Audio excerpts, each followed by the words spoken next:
Thank you very much. Dear Kenyans, in the last 2 weeks, our country has experienced grave acts of lawlessness, widespread violence, looting, and invasion of private property by persons taking advantage of political demonstrations called by the opposition. During this period, lives have people injured, property looted or destroyed. The economy has suffered and our image as a nation dented. Our security agencies have endeavored to do everything within the law to protect the lives and property of all citizens. Nevertheless, the violence, chaos, and disorder continues to distract our national focus of economic transformation. 3 Kenyans, among them a police officer, have lost their lives in the protest. More than 400 Kenyans, including at least 60 security officers, have been injured. A police vehicle was burnt to ashes somewhere in Kawangware, while another was hijacked and commandeered by unruly protesters somewhere in Migori. 2 houses of worship were burned down in Kibra. Kiosks, supermarkets, and a mortuary were looted. Fellow Kenyans, our country's image and history in the League of Modern Nations has been at stake in the last 2 weeks. The country's economy has been hit hard at a time when my administration is doing everything possible to salvage the economy from the deep hole where we found it. My administration has instituted solid measures and policies to attract investors and through their investment, create opportunities for millions of our young people to realize their potential, amongst many of the other issues that we are doing as government. We cannot, ladies and gentlemen, we cannot allow these efforts to be derailed by acts of violence, chaos, and anarchy. We all have an obligation to respect the Constitution of Kenya. This also includes the respect of institutions established and created by the Constitution. Our country's electoral system and process is anchored on the principles of our Constitution. The Independent Electoral and Boundaries Commission conducted a free, fair, and transparent general election on the 9th of August 2022, a poll that was observed by different organizations, both local and international. The Commission declared the results for all 6 elections conducted, and any contestants who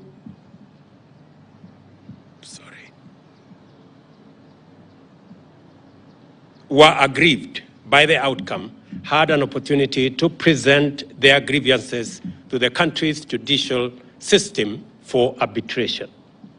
The Supreme Court of Kenya had and determined with finality the 2022 presidential election dispute and ruled on the petitions that were filed by the aggrieved contestants and their supporters.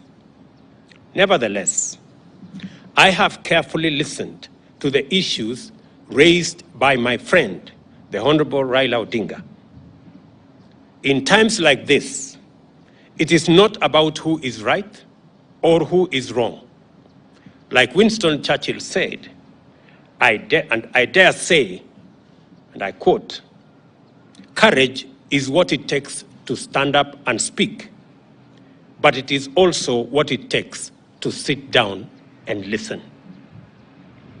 I have always been ready to engage Kenyans of all walks of life, including elected and appointed leaders from across the political divide and the religious fraternity, on how to make our country better and prosperous.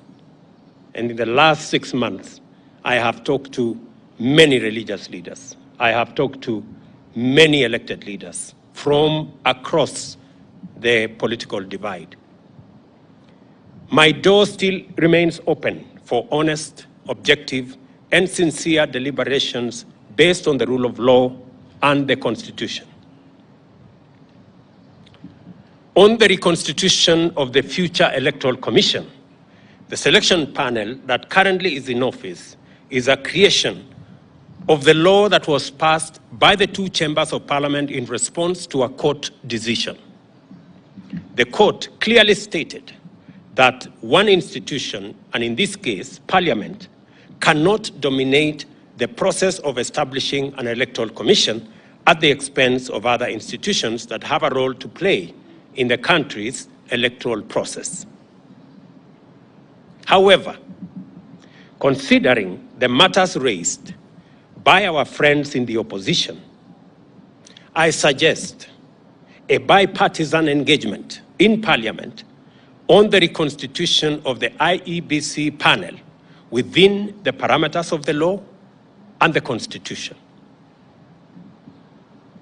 In any case, as a Democrat and guided by the Constitution, I, on the 9th of December 2022, sent a memorandum to the Speakers of the National Assembly and Senate requesting the purposive intervention on implementation of the 2/3 gender rule, entrenchment in the Constitution of the Constituency Development Fund, Senate oversight and national gender affirmative action funds, establishment of the position of the leader of opposition, and the improvement of parliamentary oversight of the executive. And for the record, Parliament has already approved the parliamentary oversight of the executive, and shortly, cabinet secretaries will be appearing before the House to answer questions. The other items are still in Parliament. The IEBC selection panel and the future process of recruitment of its commissioners could as well be part of a conversation leading to constitutionally and legally binding proposals through a bipartisan parliamentary process. In other words, I am suggesting that the issues that have been raised by our friends on the matter of IEBC, my suggestion is that this matter can be handled in Parliament by a bipartisan parliamentary process so that we can agree on what it is they have an issue with, and we can adjust as is agreed and as necessary. And therefore, in these circumstances, and in view of the recent events that led to loss of life and destruction of property in the demonstrations that have occasioned in our country for the last 2 weeks, I urge my brother Raila Odinga and the opposition to call off the demonstrations and to give this bipartisan approach a chance for us to take the country forward. Meanwhile, I call on all Kenyans to remain peaceful and law-abiding, and I assure them that the government of Kenya will continue with its sacred duty of protecting their lives and their property, including their businesses. Thank you very much.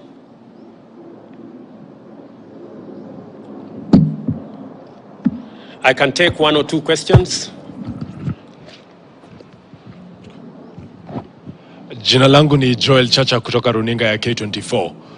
Baadhi ya matakwa ya Azimio vile vile ni kuhusiana na gharama ya juu ya maisha. Je, Wakenya watarajie kupungua kwa bei ya bidhaa muhimu kufikia lini? Tuko na mpango kamili ambaye tunashughulikia gharama ya maisha. Kwa mara ya kwanza tumesajili wakulima milioni 5. Tuko na mbolea milioni 6.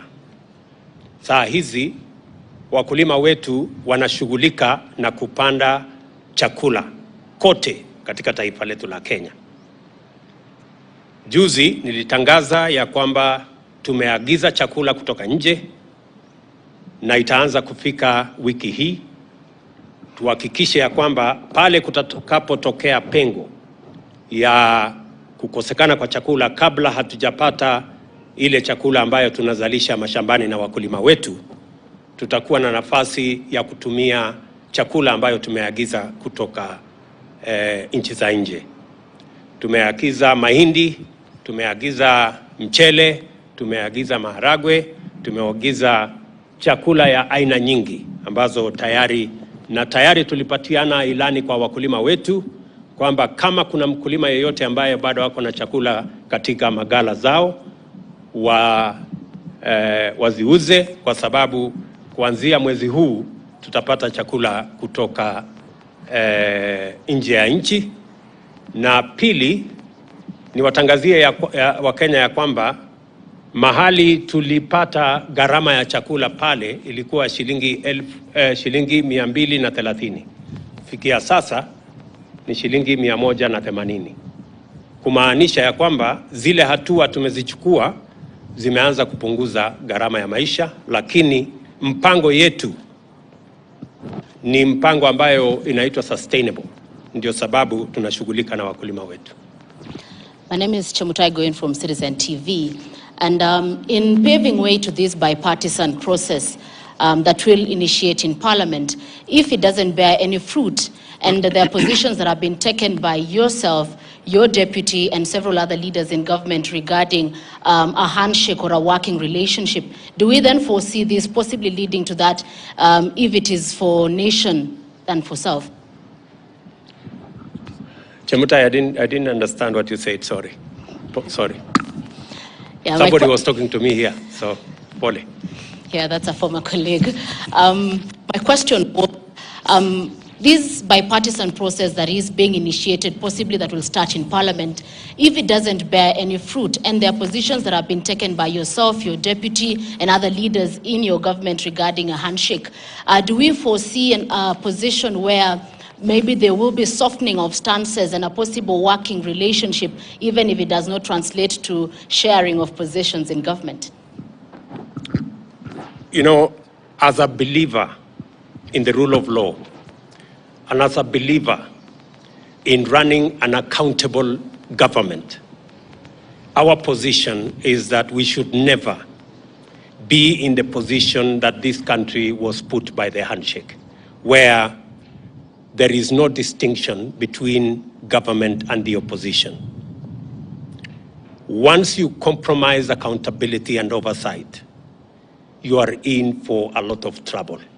Our position is that we want to engage our brothers and sisters on the other side on issues that are important to the people of Kenya, them as an opposition, us as a government. That way, the system of checks and balances remains intact. Hi, Mr. President, I'm Sydney Chazima from NTV. I have one or two questions. One, in a parliament where the ruling party or the ruling coalition enjoys a very high majority, how bipartisan will that process be? And then secondly, you've only touched on one of the issues that the opposition was putting forward as part of their demands. There are issues to do with the servers, there are issues to do with the high cost of living, which you have mentioned. Then thirdly, this is to do with the demonstrations. We've seen some kind of brute force against the media from the police. We would like you to address that.